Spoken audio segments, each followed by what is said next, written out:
Ok, aqui estamos então para mais uvas e personalidades. Hoje estamos numa mesa bem grande, exatamente para, lá está, classificar exatamente o âmbito onde abrange o nosso próximo convidado. Anderson Honório, um canivete suíço a nível profissional, mas sempre com aquela motivação jovem, de alguma forma, expandir os horizontes. Contactos não lhe faltam, mas sempre com aquele objetivo de prosperidade e amplitude de objetivos. Anderson Honório, tudo bem? Obrigado por teres vindo ao programa. Para quem não te conhece, conta lá, quem é Anderson Honório? Como você disse, né, um canivete suíço. Várias, né, aqui no Brasil a gente fala mil utilidades, né, o bombril. Então, entre tantas funções, né, eu apresento o programa TV Guaratuba, Mais Saúde, falando sobre saúde, bem-estar, esporte, tudo que engloba essa parte do saúde e bem-estar mesmo. Sou Master Practitioner em Hipnose Clínica, não sei se o pessoal conhece um pouco da hipnose. Fora essa área de atuação, também sou consultor de vendas de uma empresa de consórcios, HS Consórcios.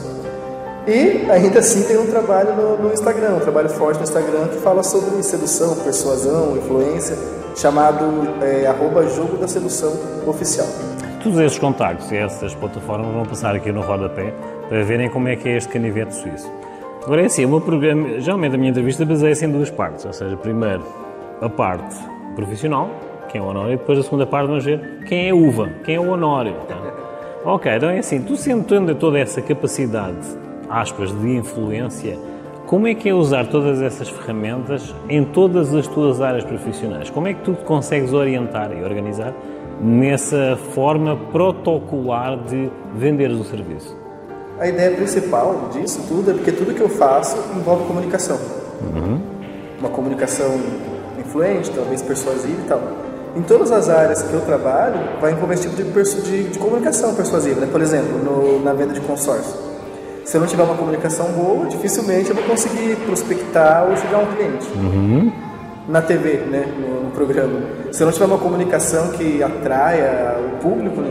Que vicie, que chame a atenção, também não vou conseguir ter uma boa audiência. Nas outras funções, na página, principalmente no Instagram, que eu tenho que vender minha própria imagem ali, principalmente a minha comunicação tem que ser uma comunicação que chame a atenção, que atraia, que vicie, que roube a atenção. Então, em todas essas funções que eu trabalho, o foco principal é ter uma boa comunicação. Então, daí fica fácil de você ligar. Você vai mudar só aquilo que você vai falar, né? Aquilo que você vai agir. Mas tendo uma comunicação boa, você consegue tranquilamente andar por todos esses mundos aí, talvez meio diferentes. Consegues misturar os ambientes? Eu estou a falar de misturar os ambientes, é a questão do networking.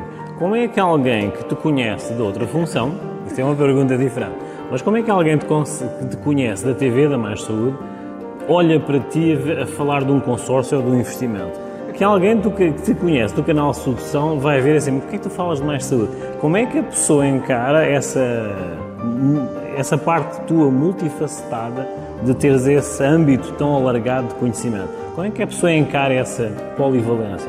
Eu acredito que com normalidade aqui, porque aqui no Brasil, para gente sobreviver, sempre tem pessoas que às vezes trabalham 2 turnos, num turno trabalha numa empresa, em outro trabalha em outra.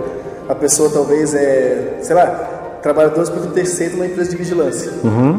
No dia de folga dela, está fazendo um outro serviço numa outra área. Então é uma coisa que é meio comum. Então para nós está tudo interligado, não tem essa questão, nossa, né? Ele estava na TV, agora está usando uma camisa de uniforme de uma outra empresa. Ou ele estava lá vendendo consórcio, mas agora apareceu lá numa live no Instagram falando sobre hipnose, influência, persuasão. Como assim, né? Mas é com naturalidade, não tem esse problema. Consegues adaptar tudo um pouco. Sim. Tu tens grandes audiências, como toda a gente sabe, e nós temos visto, em todos os canais de comunicação tens grandes audiências. Como é que é assinar autógrafos? Já começaram a assinar autógrafos? Olha, na página do Instagram, lá é mais forte, né? Não chega a assinar autógrafo porque é virtual, né? Mas o pessoal indo atrás, mandando mensagem, perguntando, querendo saber, até às vezes presentear de alguma forma, a pessoa faz isso. É gostoso? Bom, em todas as situações, eu costumo dizer que geralmente nós somos, de alguma forma, sempre influência para alguém. Pode ser uma pequena influência, pode ser uma grande influência. E o que eu estava a falar aqui nos bastidores com o Anderson é que o Brasil tem esta cor, esta polivalência, tipo, é um sorriso e eles readaptam-se rápido. Mas essa influência, de alguma forma, nós temos o exemplo para alguém, tu tens 4 vertentes, ok? Em cada uma delas, já como é que é chegar alguém ao pé de ti e agradecer-te por um serviço, uma ideia, um projeto e um conselho? Como é que receber de forma diferenciada? Eu estou curioso, assim, como é que um canivete suíço abrange essa forma de agradecimento ou feedback? Como é que é um feedback dessa gente? Não, fica até meio complexo falar assim. Entendo. Né? Porque na verdade é complexo. Mas gratidão a gente recebe de braços abertos, independente de qual âmbito ali for, né? É uma coisa que é bem recebida, é calorosa, né? Então não importa se eu ajudei a pessoa que precisava de um consórcio ou se eu ajudei uma pessoa que estava com problema de desenvolvimento pessoal. O importante é que de alguma forma eu consegui ajudar a pessoa a encontrar aquilo que ela queria. Essas funções tu desempenhas já há quanto tempo? Essa do desenvolvimento pessoal faz mais ou menos 4 anos. O que é mais recente agora nesse meu canivete aí é a parte do consórcio. Ou seja, então é assim, tu passaste uma fase diferenciada durante o período todo da pandemia. Sim. Como é que foi hipnotizar potenciais interessados durante o período da pandemia? Como é que foi essa readaptação? Porque ninguém estava à espera. Tu tiveste que te reeducar. Como foi? Aí que veio a questão do digital, né? Fortalecer o digital, porque eu já trabalhava no digital, só que não era uma coisa tão forte, não estava focando tanto no digital. Mas quando veio a pandemia, né, porque foram praticamente 2 anos, então nesses 2 anos, aquele que não se reinventou acabou sendo engolido. Então eu comecei a focar mais na rede social. Por quê? Dá para hipnotizar a pessoa por uma tela de celular? Dá. O que eu preciso para hipnotizar alguém? Comunicação, que está acontecendo aqui agora. Então a pessoa está lá do outro lado do mundo, talvez, se ela falar a minha língua, você entendeu o que ela fala, a gente estiver comunicando, eu posso hipnotizar ela. Então eu usava isso como argumento e ferramenta para poder continuar o trabalho. Como é que é ser hipnólogo? Como é que foi os primeiros passos? Toda a gente tem o primeiro passo, porque é assim, estamos a ver a parte de... Tem a comunicação, ok. Tem a venda de consórcio, ok. Tem um programa de TV, comunicador, ok. Mas o hipnólogo, tu passas uma barreira. Como é que foi os primeiros passos dessa parte? A primeira parte, digamos que foi você, no meu caso, né, olhar para aquilo e ter uma paixão. Porque, na verdade, em todas as áreas que eu tenho, talvez a paixão principal seja essa parte da comunicação hipnótica, né, ter essa coisa com a hipnose. E tanto é que eu falei que todas as áreas que eu trabalho envolvem um pouquinho dessa comunicação.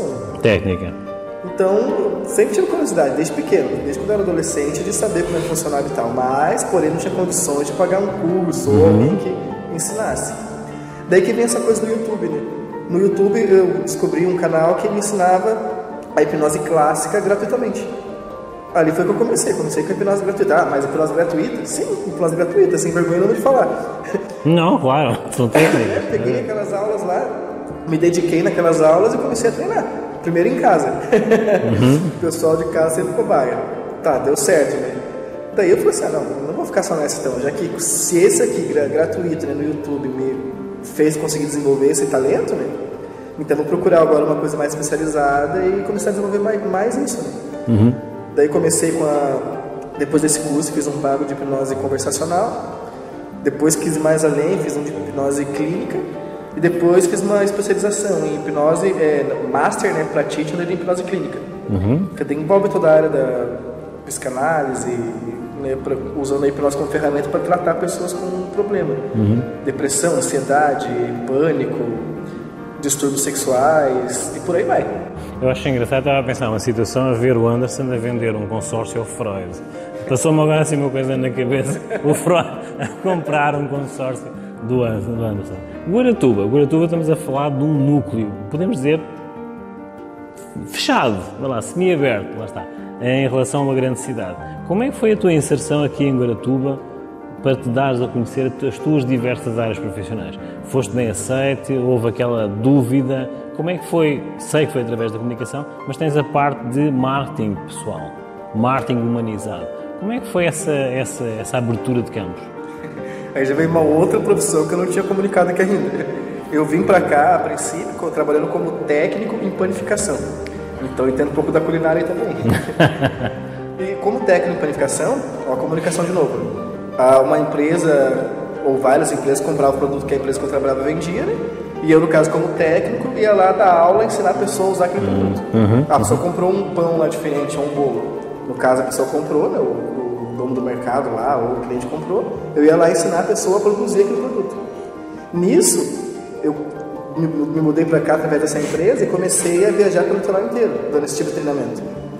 Na verdade, eu fazia o próprio marketing, porque enquanto estava conversando com a pessoa, eu estava falando do meu trabalho.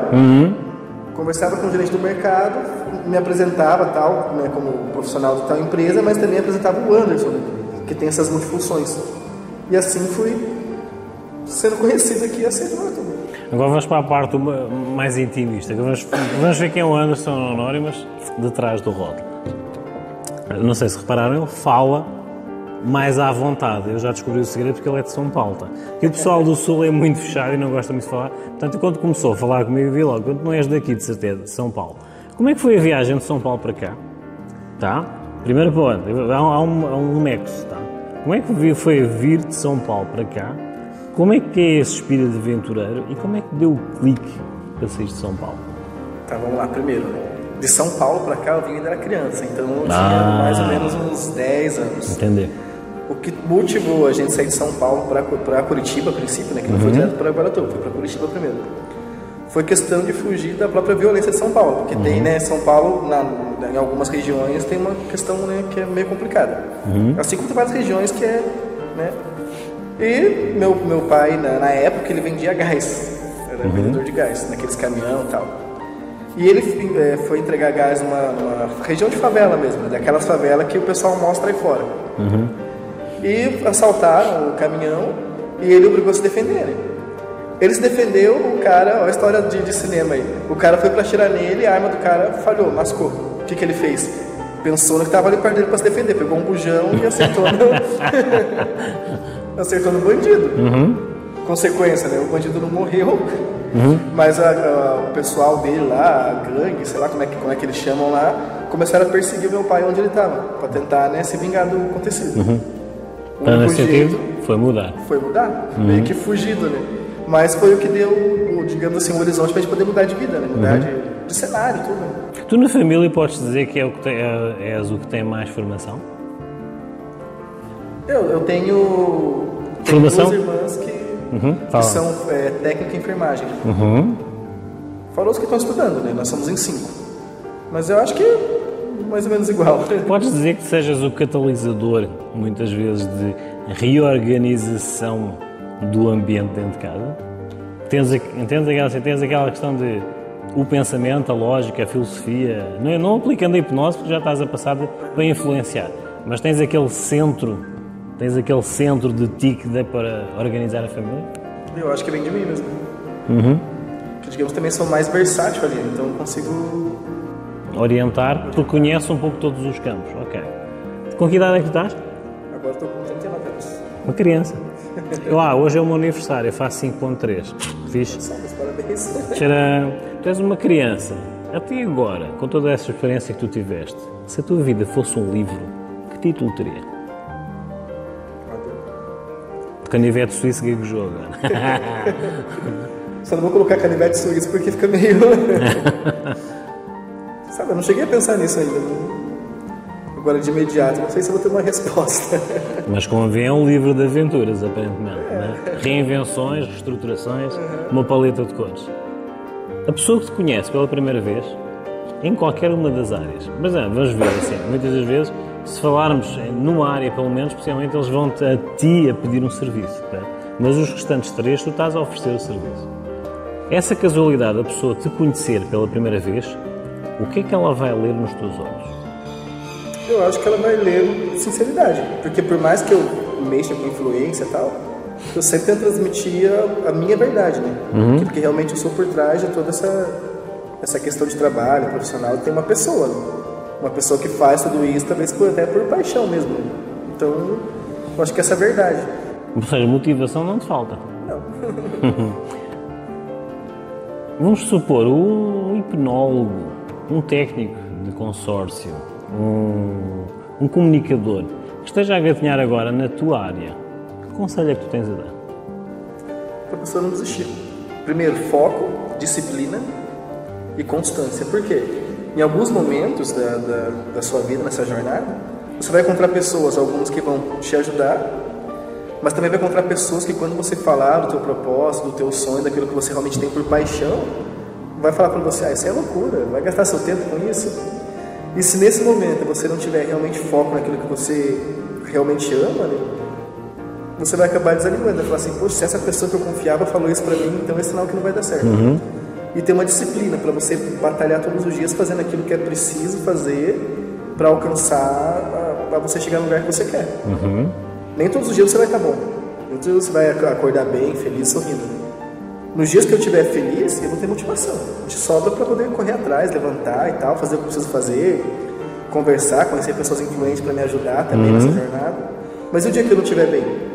Se eu não tiver disciplina, o dia que eu não estiver bem, eu vou ficar em braço coberto e esperar o tempo passar e vou estar perdendo mais um degrauzinho da caminhada ali. Então, meu conselho é esse, não desista, é foco, disciplina e constância. Foca, força e fé? Também, foco, força e fé. Que livro? Pronto, pode ser essa questão só para finalizar, geralmente eu faço a pergunta de que livro, frase, pensador ou frase de algum familiar que te acompanhe diariamente como a título motivacional. Tens alguma coisa? Tem uma frase do Carl Jung, que é o pai da psicologia freudiana não junguiana, que ele diz, domine todos os... Vou falar de uma forma simples aqui, não vou falar a palavra certinha, porque eu não lembro como é que é, né? Mas domine todas as técnicas, saiba todos os conhecimentos, mas ao tocar uma alma humana, seja apenas uma alma humana. Livros, um que eu gosto muito é A Cabana, e dois que ajudam bastante, está sempre na minha vida, é A Arte da Sedução, de Richard Green, e As 48 Leis do Poder. Um canivete suíço. Anderson Honório, agora para finalizar, quero-te agradecer. As tuas redes sociais vão passar todas aqui em baixo, tá?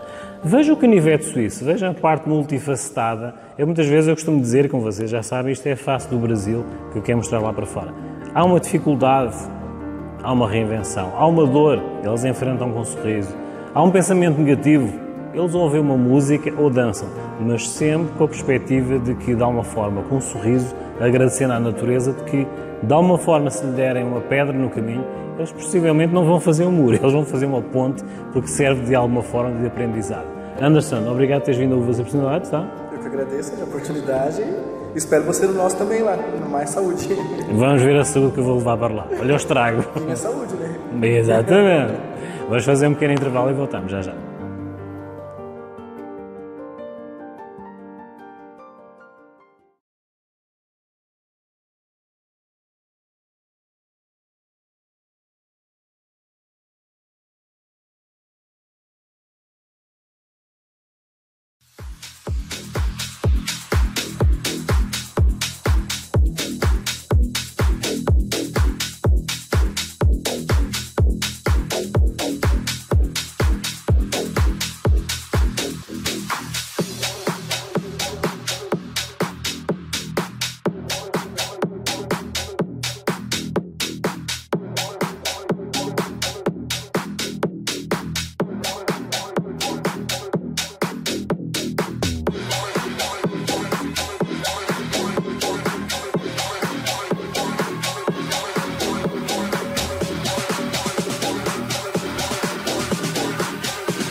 Ok, João Carlos Farrapa do Uvas e Personalidades, e hoje venho fazer uma proposta diferenciada e uma apresentação. O que é Uvas e Personalidades e o convite para que vocês participem do nosso grupo. Uvas e Personalidades surgiu em 2020, produto e projeto do Produtora Conteúdo. Produtora Conteúdo que surgiu com esta proposta e eu desenvolvi exatamente mostrando história e contactos de alguma forma com empresários para mostrar o que de melhor aqui no Brasil, lá para fora. Na sequência, com o nosso networking, surgiram contactos empresariais que de alguma forma nós fizemos o apadrinhamento, digamos assim, e a ponte entre Portugal e, nomeadamente, o Brasil. Nessa sequência, inicialmente em 2020, nós fazíamos somente streaming e YouTube. Na sequência, lá está, houve a divulgação tanto das nossas entrevistas com empresários das mais diversas áreas profissionais, o que surgiu um networking interessante. Surgiram contactos, surgiram pontos que nós fornecemos e também, através da nossa divulgação, a demonstração dessas empresas visualizando e propondo um marketing diferenciado na nossa questão de visualização. Na atualidade estamos em 8 TVs, tendo um horário semanal de divulgação de 14 horas semanais. Visto isso, muitas empresas já se agregaram a nós, nossas parceiras e patrocinadores, do qual viram que têm frutos a nível da divulgação, das nossas parcerias e dos nossos contactos, que a partir do momento em que nós estamos a divulgar essas empresas como patrocinadores, como conteúdo, de alguma forma tem resultado. Tem sido benéfico para ambos. Atualmente estamos, como já disse, com 14 horas semanais de programação, em mais de 27 países, e com 8 TVs. Agrega-se a informação que passa nas outras redes sociais, Instagram, YouTube, Facebook, o que de alguma forma é benéfico para todos aqueles que fazem parte do nosso grupo. O nosso objetivo é fazer essa proposta. Venham fazer parte do nosso grupo, venham fazer parte do nosso networking. Entre em contacto através das nossas redes sociais para que de alguma forma nós vos possamos ajudar a fazer parte deste grupo que é a produtora conteúdo. Como eu digo, nada do que se possa passar despercebido tem que ser visualizado. Toda a grande empresa precisa de um mecanismo de divulgação. A minha proposta da produtora conteúdo e do Uvas e Personalidades é esta. Venham fazer parte com o vosso conteúdo e agregar-se ao nosso grupo da produtora conteúdo e através de Uvas e Personalidades serem vistos lá fora e cá dentro também.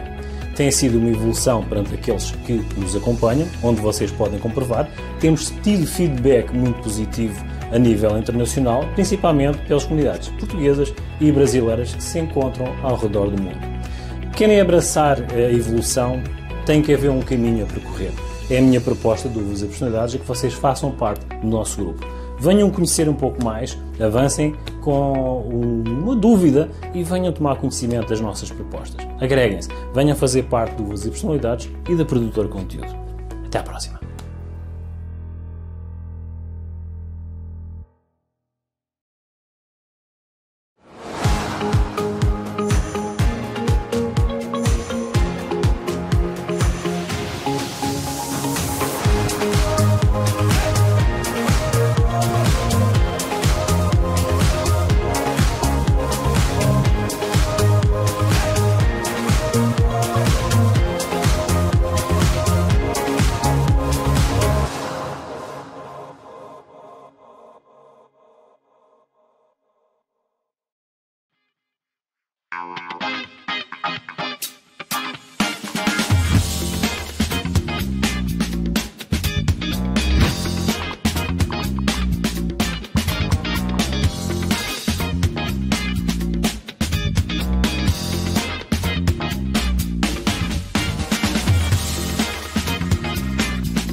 Olá, eu sou Nália Cruz, formanda em Biomedicina, e hoje aqui no Dicas de Estéticas em Uvas e Personalidades vamos falar sobre fototerapia. A fototerapia tem um excelente desempenho no tratamento de acne e suas lesões, rejuvenescimento celular, clareamento de manchas e olheiras, diminuição de linhas de expressões também, auxilia também na cicatrização de ferimentos e vários outros procedimentos. A fototerapia é um bioestimulante que reorganiza a atividade celular, estimulando as ações benéficas das células e inibindo as ruins. O tratamento é totalmente indolor, tá? Sem liberação de calor, e ele é seguro e eficaz. É um procedimento estético não invasivo. Eu sou Nália Cruz, trazendo mais dicas na área da estética aqui no Uvas e Personalidades. Você pode estar acompanhando todas essas dicas no canal do Uvas e Personalidades e nas redes sociais, Facebook, YouTube e Instagram. Até a próxima. Tchau, tchau.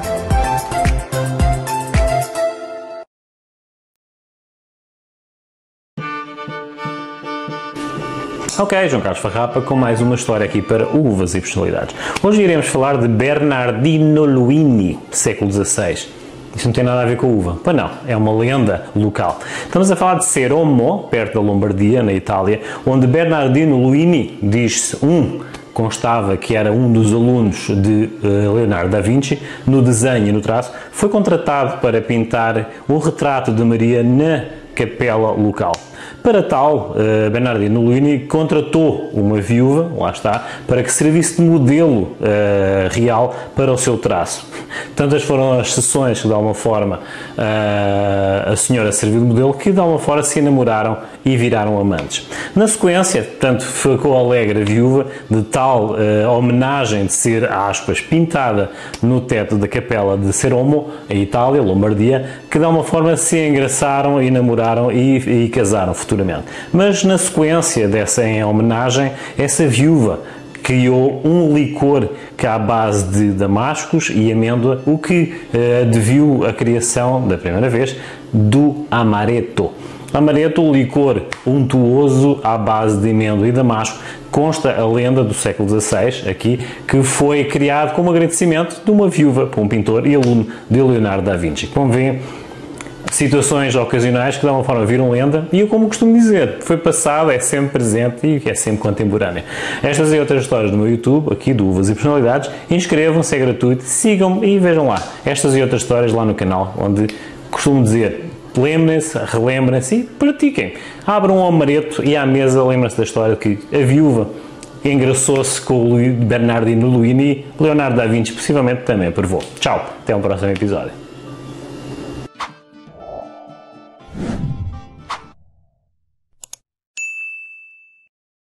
Mais Uvas e Personalidades, hoje com Mário Milani. Houve um percalço na primeira entrevista que nós fizemos, por um erro técnico, mas hoje finalmente conseguimos trazer a voz do gesto.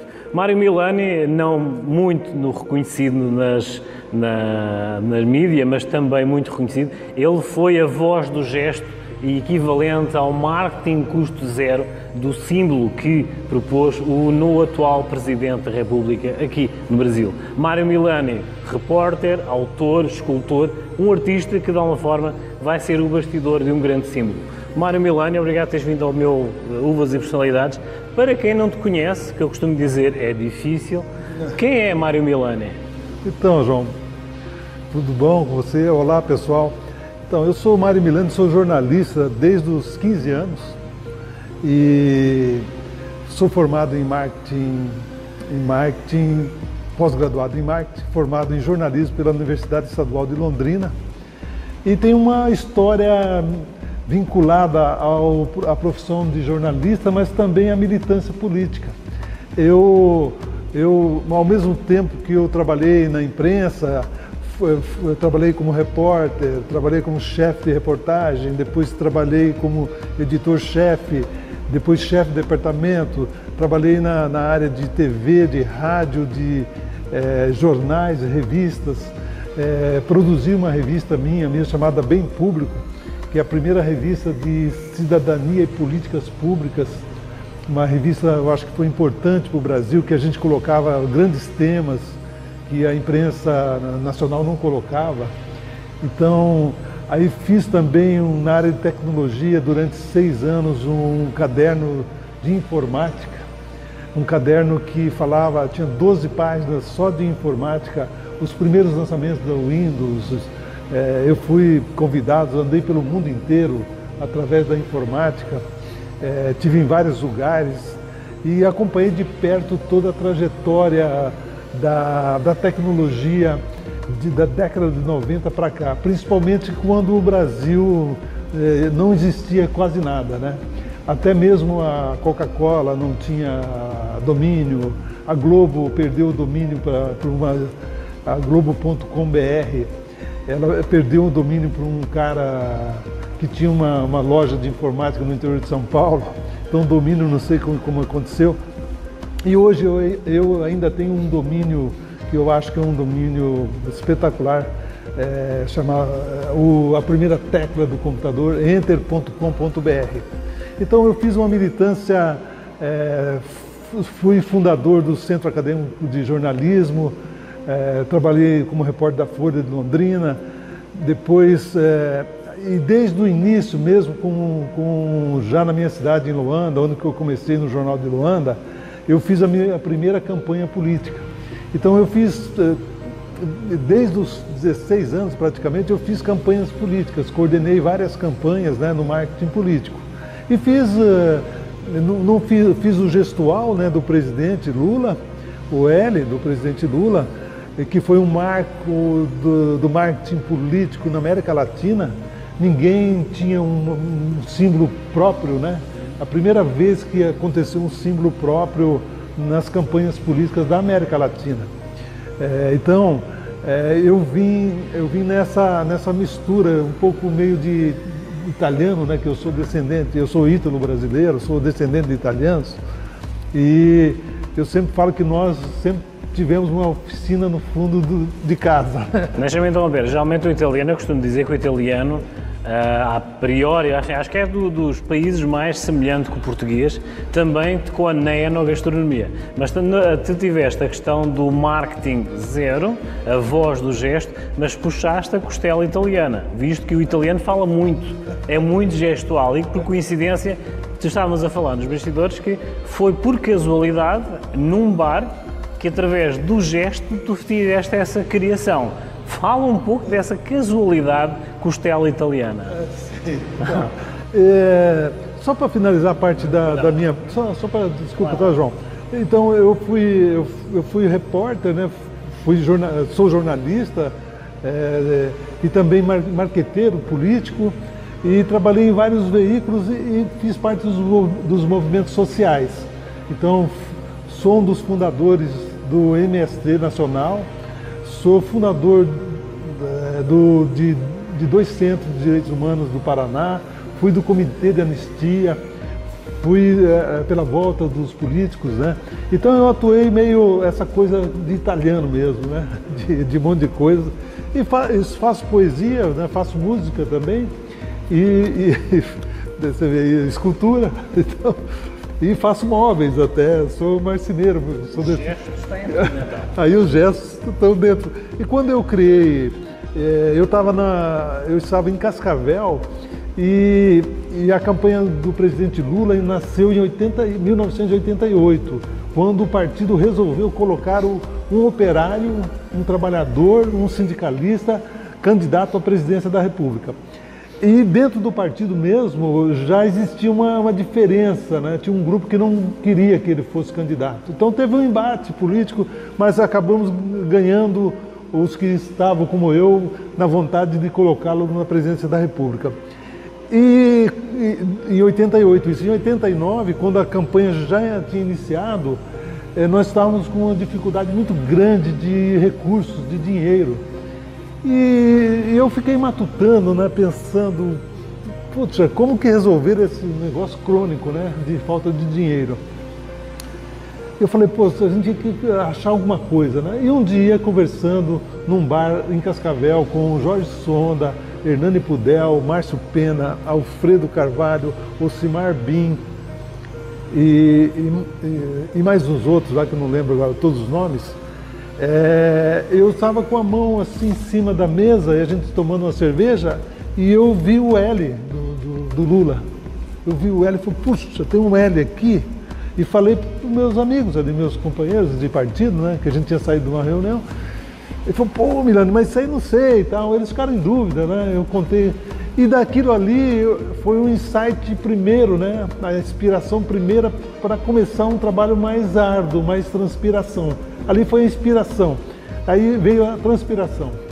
Dali eu fiz uma tese, aí eu fiz um ensaio, né? E fiz também, inclusive fiz testes, né? Para ver se dava certo. E nesse processo, no Encontro Nacional do PT em São Paulo, a gente estava reunido com todos os coordenadores da campanha nacional do presidente Lula, e de 20 e poucos estados. E nesse mesmo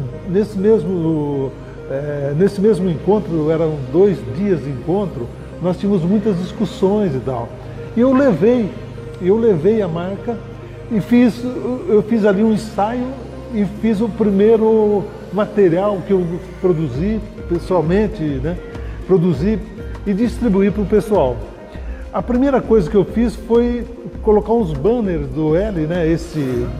Essa aqui é a marca original. A Voz do Gesto, o livro que o Mário Milani escreveu. E esse é a marca original. E dali eu coloquei uns banners na plenária do PT, do encontro que ia decidir sobre o Lula também, sobre a campanha.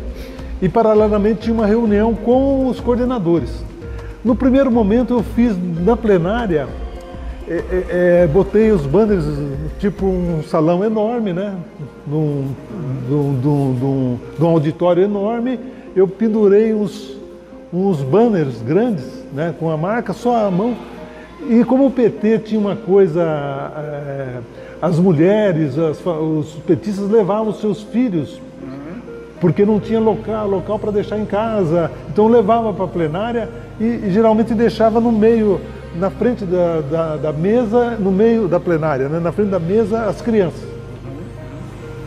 E o que eu fiz? Eu lá distribuí para as crianças um material com uma mãozinha e mostrei para eles. E as crianças começaram a fazer o gesto já. Ou seja, foi aquela automação do pensamento perante o símbolo. Sim. Aí eu fiz o teste com as crianças petistas, filhos dos petistas. E as crianças começaram a fazer o gesto. Aí eu voltei, inclusive estava comigo na plenária o Jorge Sonda, que estava já no... Falei, Jorge, que é meu amigo, meu irmão, né? Considero ele muito. Falei, Jorge, vai dar certo, vai pegar, vai dar certo, o gesto vai dar certo. Falei, olha lá as crianças. E as crianças estavam fazendo. No outro dia, aliás, no mesmo dia à noite, acho que era à tarde, eu tinha um encontro com os coordenadores. E eu levei a proposta para a coordenação de comunicação. E o pessoal ficou meio reticente. E eu peguei e distribuí uma tese, que eu chamava de tese, mas é um texto que falava sobre a gestualidade, né, sobre os gestos e sobre a semiótica, a neurolinguagem, um estudo mais aprofundado. Era um texto, uma folha, 2 folhas, 1,5 folha de texto, e para convencê-los. Dali o pessoal ficou mascando e tal, mas muita gente contrária, reticente. E posteriormente eu mostrei e falei, olha, eu sabia que não ia ter material, todo mundo queria levar cartazes, né, adesivos, mas não tinha nada. E eu meio que previ como visionário, eu sempre considerei um cara meio visionário, né? Eu estava vendo o que ia acontecer. E eu peguei e distribuí um manual de pichação, que esse manual está aqui dentro, inclusive. Aí esse manual, isso aqui é uma parte do... Essa parte de trás aqui é um molde para você fazer a pichação. Você recorta e faz a pichação. Aí tinha os moldes nesse tipo e tinha o manual, distribuiu o manual. E o Lula, numa viagem que o Lula fez numa carreata em Recife, o pessoal saía com a bandeira vermelha e fazendo o sinal para ele. Isso, colou. Aí a Folha de São Paulo deu essa nota. Olha, o pessoal está fazendo a bandeira vermelha e fazendo um gesto lá.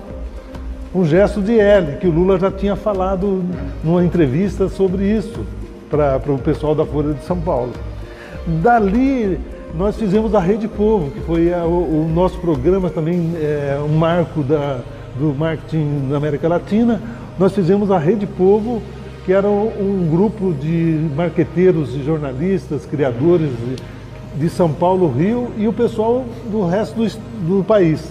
Eu era um colaborador. Nesse meio eu fiz um script para os artistas falarem: olha, eu voto no Lula porque ele é o melhor, ele é bacana, ele é bom, ele vai melhorar o Brasil. Pá, e fazia o gesto. Dali, os artistas começaram a fazer e isso foi pegando. A minha concepção era que fosse que o gesto fosse um cumprimento.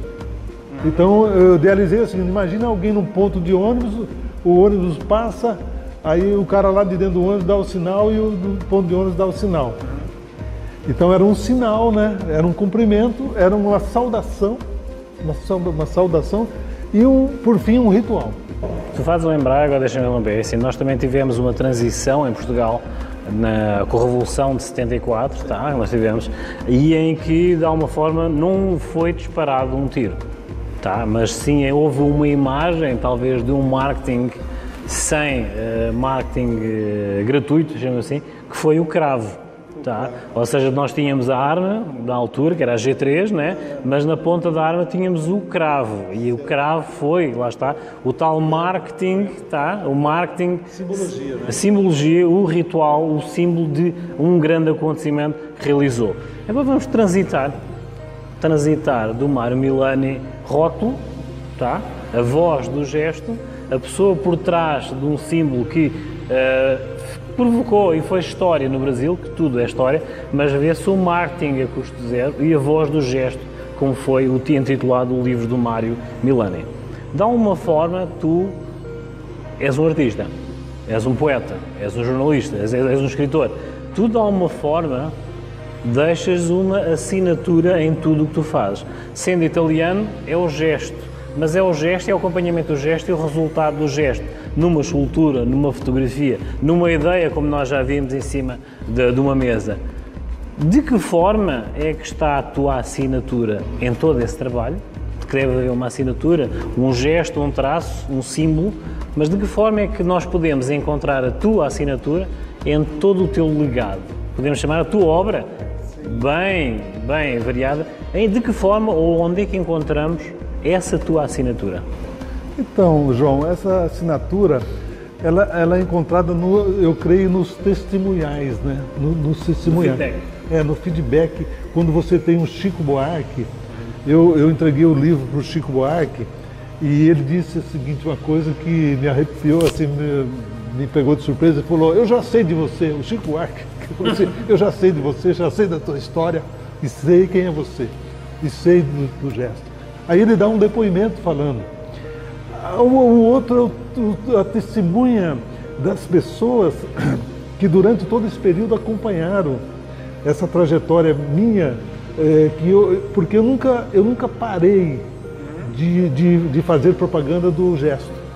Eu nunca parei. Tanto é aqui, ó, que eu fiz a campanha, eu estou com ela aqui ainda, ó, com a minha carteira aqui, certo? Aqui tá, apagou. Mas eu sempre trabalhei com ela aqui, ó, tá vendo? Ó. Perguntava para a pessoa, já sabe qual é o sinal? Pessoa, sinal? Que sinal? Não sei. Pô, esse aqui? Aí eu só abria assim, né? E a pessoa, quando ela era favorável, ela sorria e falava ok, né? E quando era meio contrário, ela ficava quieta. Então essa é uma campanha que eu fiz durante esse período, fora o que eu fiz nas redes sociais. Fiz um monte de coisa nas redes sociais, como a ideia de um movimento pela liberdade. O movimento faz o L pela liberdade. Então a tua ideia, o teu segredo da receita, chamamos assim, é a tua espontaneidade no timing. Será isso? Sim, você tem que ter o timing também. Então a questão, por exemplo, eu conto aqui na história do A Voz do Gesto, tem o prefácio do presidente Lula, ele dá um prefácio, dá um aval, né? E ele também fala em entrevistas de mim, num comício ele fez a referência ao livro, e outros grandes, a Gleice Hoffmann, o Mercadante. O Mercadante viu nascer também, tem fotografias com o Mercadante, ele viu nascer o símbolo. Então o livro, eu era para ter editado esse livro há mais tempo, mas eu acabei editando num momento bem oportuno, que era o seguinte, a ideia de fazer a propaganda ainda da campanha presidencial. Quando eu lancei o livro, eu estava fazendo a campanha do presidente Lula. Quando eu lancei esse livro, eu estava fazendo todas as entrevistas, tudo isso aqui, ó, isso é uma camiseta, tá vendo? Ele é a representação do voto. Então ele é uma coisa que envolve o sentimento, né? Temos essa dualidade, temos essa personalidade, temos essa questão histórica que geralmente costumo dizer que todos nós, independentemente da cor, símbolo, opinião, etc., lemos os mesmos livros, temos a interpretação. Mário, para finalizar, não vamos falar de Voz do Gesto, vamos falar de Mário Milani. Se a tua vida fosse um livro, que título teria? Eu tenho, na verdade, eu tenho um livro que tem a vida que eu sou, mas em razão mas eu posso dizer o seguinte, que é um personagem de que passou pela Terra, entendeu? E ninguém viu. Talvez seja isso. Talvez seja isso. E isso ao contrário também, entendeu? A importância da simplicidade? Eu acho que sim, eu acho que eu sempre fui um cara muito... Eu acho que eu nunca fui arrogante, eu sempre fui um cara humilde. Talvez o Brasil, as pessoas não gostam de gente muito humilde, né? Isso... A importância da sensibilidade ou a importância da simplicidade? Eu acho que eu sou um cara simples e eu sou um humanista, né? Então tem essa tendência, eu sou contrário a qualquer tipo de agressão. Toda a tua obra, o reflexo da tua obra, seja escrita, escultura, poema, visual, fotográfico, querias que passasse como uma herança ou como um legado? Eu acho como um feito, né? Um feito por alguém. Porque eu fico me imaginando o seguinte... ou você cria um motor ou você cria uma ideia, né? Vai na sequência. Tiveste filhos, és pai, escreveste um livro, já plantaste uma árvore? Já muitas. Muitas. Acho que plantei muitas. Do que eu mais fiz foi plantar muitas árvores, porque eu acredito nas árvores. Mário, para finalizar, qual é a frase /autor /livro máxima que te acompanha diariamente no teu dia-a-dia, como motivação? É uma coisa que eu sempre falei para os meus filhos, né? Eu tenho 4 filhos, tenho 3 filhas e um filho. Eu sempre falei para eles o seguinte, olha, não faça nada que coloque em risco a sua integridade física. E não faça nada que coloque em risco a sua liberdade. Então acho que essa frase, ela resume a nossa vida. Então você viver pacificamente, né? Sem essa intenção de sempre se dar bem, sempre essa intenção que o Brasil é muito comum, né? De dar golpe, de roubar, né? De tirar proveitos, principalmente na área pública, né? Então eu acho que isso resume o que é a vida para mim. E hoje eu digo, né, eu não preciso de nada, né? Eu preciso ter saúde, né? Estar bem com o meu pessoal, minha família, meus amigos, que eu tenho muitos amigos, isso é um legado, eu acho, né? Muitos amigos, né? Eu considero muitos amigos. Então, inclusive o livro também, ele aconteceu por colaboração de vários amigos, né? Vários amigos, se for citar, que são uma multidão, um monte de gente, né? Inclusive gente que tem artigos dentro aí. Então isso eu acho que é um resumo da vida, que você não precisa de muito, né? Você não precisa de muito. Eu fico me baseando sempre a Mojica, a Gandhi, a Luther King, eu fico me colocando assim. Eu fui candidato já a vice-prefeito em Cascavel, e se eu fosse um candidato hoje, eu teria essa linha.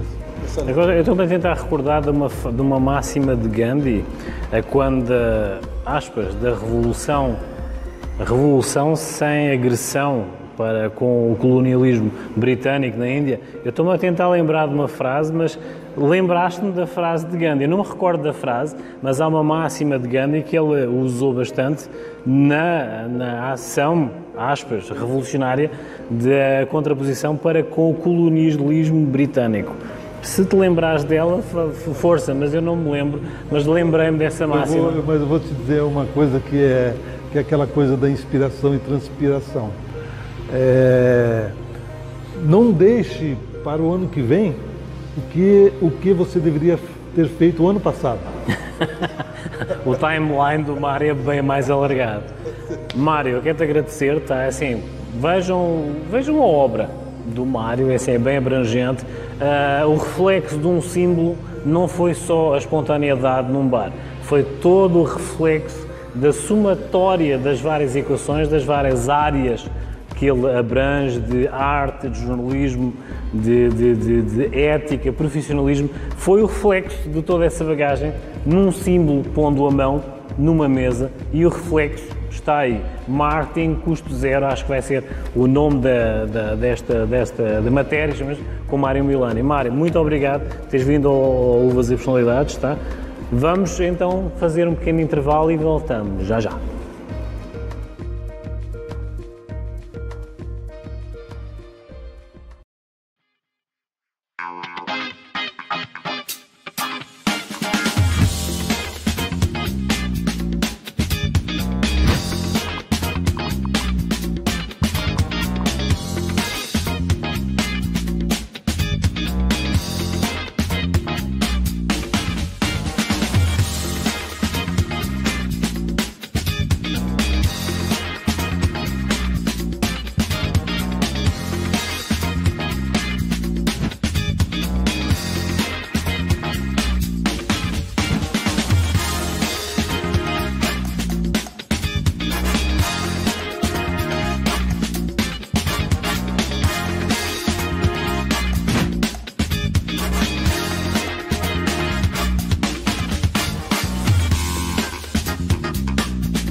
Olá, me chamo Nali Cruz, formanda em Biomedicina, e vamos para mais uma dica na área da estética com uvas e personalidades. A dica de hoje é lipo de papada sem cortes. A lipo de papada sem cortes é um procedimento simples e sem desconforto. É feito com uma enzima que possui o ácido deoxicólico, uma substância que o nosso próprio organismo produz e que auxilia na absorção da gordura. O procedimento é seguro, é simples, podendo notar os efeitos logo após a primeira aplicação. É um tratamento que oferece a possibilidade de eliminar a gordura em regiões difíceis, é sem cortes e de forma segura. Ele irá melhorar a definição do rosto, do corpo, sem as necessidades de cirurgia. As sessões são rápidas e os resultados são visíveis logo às primeiras aplicações. Acompanhem aí todo o procedimento sendo feito. E essa foi a dica de hoje, aqui com Nali Cruz, nos Dicas de Estética com Uvas e Personalidades. Até mais!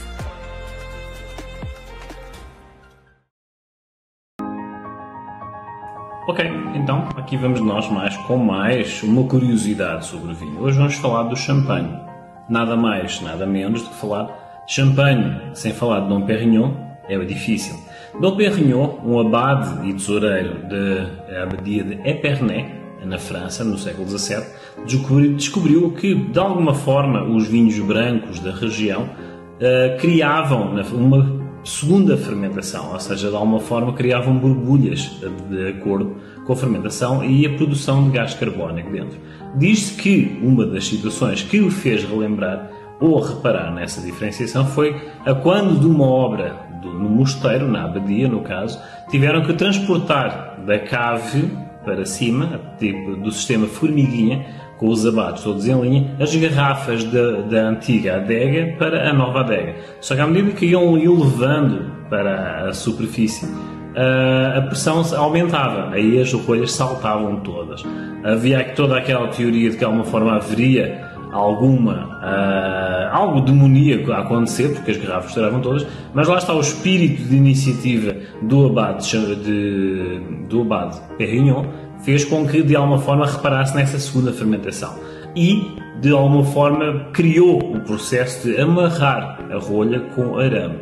Lá está. Então é assim, o Dom Pérignon é um champanhe já de renome, mas todos os champanhes, lá está, ou frisantes que tenham essa condição de ter gás carbónico, o facto de, por pormenor de terem o arame a segurar a rolha, foi nada mais nada menos que Dom Pérignon, o abade do século XVII, que de alguma forma se propôs a fazer e a iniciar essa invenção desse processo. Então, curiosidades e mais uma então, como sugestão e prova de que cada garrafa é uma história.